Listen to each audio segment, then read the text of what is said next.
slowly let it go? Are you turning off your phone? Ooh, feelings too cold, so cold for. Saya akhir-akhir ini merasa bingung sih. Kita belajar banyak hal, tapi kok malah tambah bingung. Kadang belajar agama pun terasa keras di satu sisi, tapi terlalu bebas di sisi lainnya. Nah, itu dia. Hal itu tuh adalah problem yang memang banyak orang rasakan sekarang, terutama di zaman sekarang. Karena mereka belajar tapi nggak tahu fondasinya itu apa. Makanya dari sini muncul satu pertanyaan besar yang sebenarnya jadi akar dari semua masalah ini.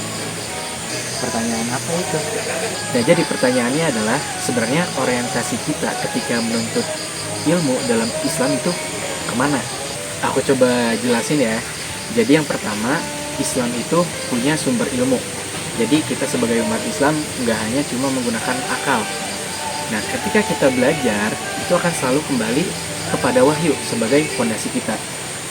Lalu yang kedua, Islam juga punya tujuan ilmu, yaitu mendekatkan diri kepada Allah dan membawa kemaslahatan.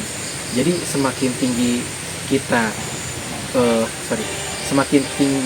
banyak kita mengetahui ilmu, maka semakin rendah kita, bukannya malah menjadi sombong.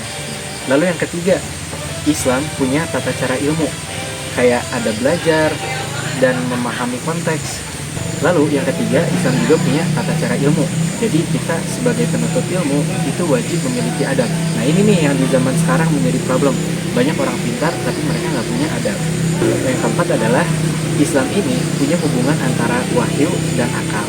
Nah, Allah Subhanahu Wa Taala memberikan akal kepada kita itu bukan untuk melawan atau apalagi menyaingi wahyu, tetapi sebaliknya. Tetapi sebaliknya, untuk saling dukung. Ibarat wahyu itu kompas dan akal itu adalah kaki untuk melangkah. Dan yang kelima, itu yang paling penting adalah ilmu itu harus bisa diterapkan kepada sehari-hari. Jadi ilmunya itu nggak boleh disimpan melulu, tapi harus dipraktekkan ke dalam kehidupan sehari-hari.